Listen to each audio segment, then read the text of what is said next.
নমস্কার বন্ধুরা, আমার নাম রাহুল আর আপনারা দেখছেন কোডেক্স রাহুল। এটা আমাদের CSS Flexbox related 5th tutorial. আমরা অলরেডি CSS Flexbox এর 4টি ভিডিও কমপ্লিট করে ফেলেছি। আপনারা যদি এখনো পর্যন্ত আমাদের ভিডিওগুলো দেখে না থাকেন তাহলে অবশ্যই আগে ওই ভিডিওগুলো দেখে নেবেন, তাহলে আপনারা নেক্সট ভিডিও বুঝতে পারবেন। আমি আই বাটন আর ডেসক্রিপশনে লিঙ্কগুলো দিয়ে রাখবো, আপনারা অতি অবশ্যই চেক করে নেবেন।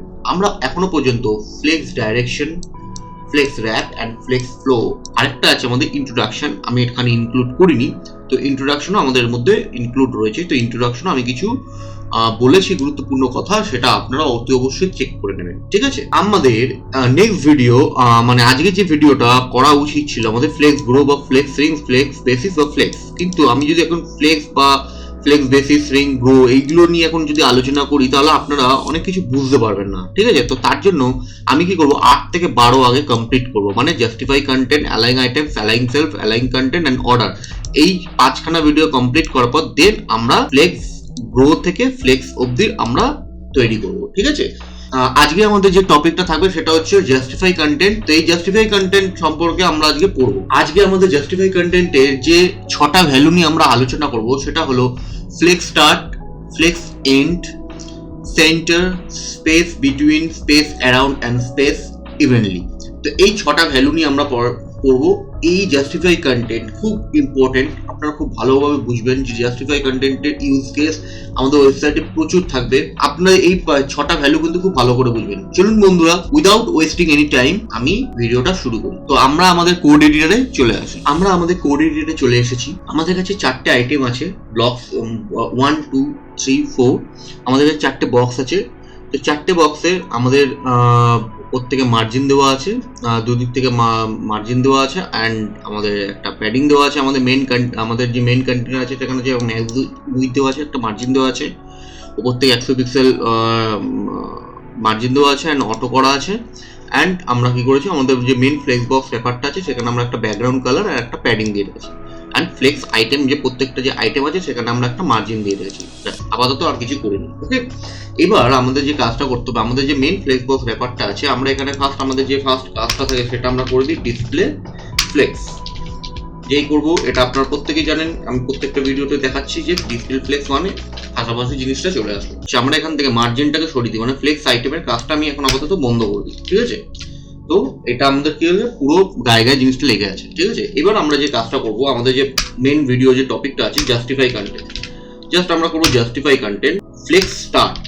জাস্টিফাই কন্টেন্ট ফ্লেক্স স্টার্ট হলো ডিফল্ট ভ্যালু, এটা যদি আপনি নাও দেন কোনো অসুবিধা নেই, কিন্তু এটাও ফ্লেক্স স্টার্ট থেকে স্টার্ট হয়। এইবার সেকেন্ড ভ্যালুটা নিয়ে আমি যেটা আলোচনা করবো সেটা হচ্ছে জাস্টিফাই কন্টেন্ট এন্ড। সেভ করে চেক করবো যে হ্যাঁ এটা কিন্তু এন্ড, মানে হচ্ছে লাস্ট থেকে শুরু হচ্ছে, ঠিক আছে। মানে 1 2 3 4 এটা পুরো এন্ড, মানে হচ্ছে আমাদের যে ডিপটা যে মেইন ডিপটা বা মেইন র্যাপারটা আছে তার এন্ড থেকে এটা শুরু হবে, ওকে। এইবার আমরা করি জাস্টিফাই কন্টেন্ট সেন্টার। সেভ করবো, পুরো অ্যালাইনমেন্টটা কিন্তু সেন্টার ওয়াইজ হয়ে গেল, ওকে। এবার যদি আমি এখানে করি জাস্টিফাই কন্টেন্ট স্পেস, কি করবো ফার্স্ট স্পেস বিটুইন। যখনই আমি করবো তখন দেখবো যে কি, যে আমাদের 4টে ডিপ 4 ভাবে অ্যালাইন হয়ে গেছে, মানে প্রথম ডিপটা আর লাস্ট ডিপটা হচ্ছে সবার ফার্স্ট এন্ডে থাকবে, মাঝখানে দুটো প্রথম আর লাস্টের মিডলে ও অ্যালাইন নিজের মতন করে হয়ে যাবে, আপনাদের কোনো কিছু করার দরকারও নেই, ঠিক আছে। আমি যদি এখানে যদি সিম্পল গিয়ে যদি ফ্লেক্স আইটেম যেটা আছে, আমি এই ফ্লেক্স আইটেমটাকে কপি করে আমি যদি এখানে স্পেস ফ্লেক্স আইটেমের যদি একটা করে উইথও দিয়ে দিই, আমি উইথ দিয়ে দিলাম, আমি 250 পিক্সেল করে যদি উইথ দিই, 250 পিক্সেল অনেকটা বড় হয়ে গেছে, আমি কি করে উইথটা 15% দিয়ে দিই, ঠিক আছে। 4টে যদি 15% বা 20% দিয়ে দিই যদি 4টের, তাহলে 20% করে ও কিন্তু অটোমেটিক উইথ হয়ে ও নিজের মতন করে গ্যাপ করে ক্রিয়েট হয়ে গেছে, ঠিক আছে। আমাদের কিছু করতে হয়নি। আমি যদি এখানটায় কি করি 28% দিই, ঠিক আছে, একটু বড় হয়ে গেছে, আমি আর একটু কমাই 24%। তো ওর মতন করে গ্যাপ করে কিন্তু মানে নিজের মতন করে একটা গ্যাপিং ক্রিয়েট করে নিচ্ছে। ওই 800 পিক্সেলের মধ্যে 24% কতটা হতে পারে, তার জন্য কতটা গ্যাপ ক্রিয়েট হতে পারে, এটা কিন্তু অটোমেটিক ক্রিয়েট করছে, আমাদের কিন্তু কোনো কিছু করতে হচ্ছে না, ঠিক আছে, ওকে। এইবার আমরা করি এখানে স্পেস অ্যারাউন্ড, যে আমি স্পেস অ্যারাউন্ড করবো, এখানে আবার উইথ আমি একটু কমিয়ে দিই, তাহলে বুঝতে পারবেন। স্পেস অ্যারাউন্ডে আমি করে দিই 50%।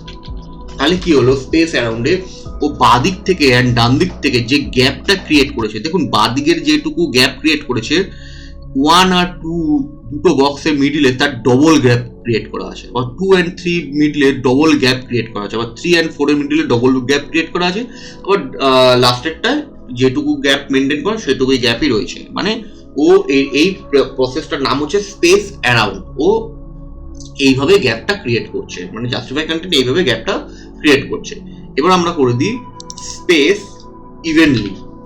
যে আমি কোনো স্পেস ইভেন্টলি সেভ করবো, তখন আমরা কি দেখছি, আমরা দেখছি যে দুদিক থেকে যে মানে স্পেস ইভেন্টলি হচ্ছে আমাদের চারদিক থেকে একই রকম গ্যাপ ক্রিয়েট হবে। আমরা এখন আমাদের মনে হচ্ছে যেন বাঁদিক আর ডান দিক থেকে গ্যাপটা একটু বেশি আছে, কিন্তু বেশি নেই।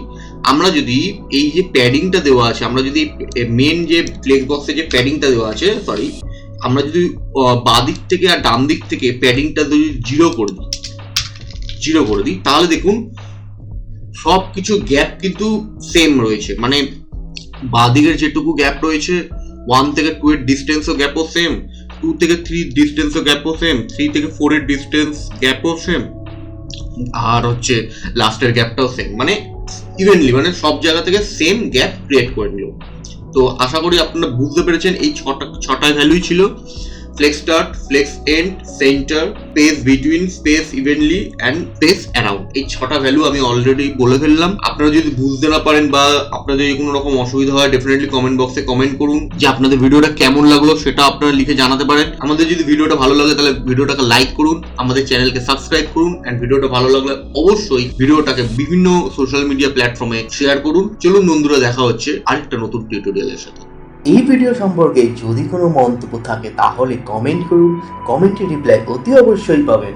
কোডেক্স রাহুলের একজন ইম্পর্টেন্ট মেম্বার অ্যান্ড আরও ভিডিও পাওয়ার জন্য চ্যানেলটিকে সাবস্ক্রাইব করুন। যদি এই ভিডিও আপনাদের ভালো লেগে থাকে তাহলে আমাদের ভিডিওটিকে লাইক করুন আর ভিডিওটা শেয়ার করতে ভুলবেন না।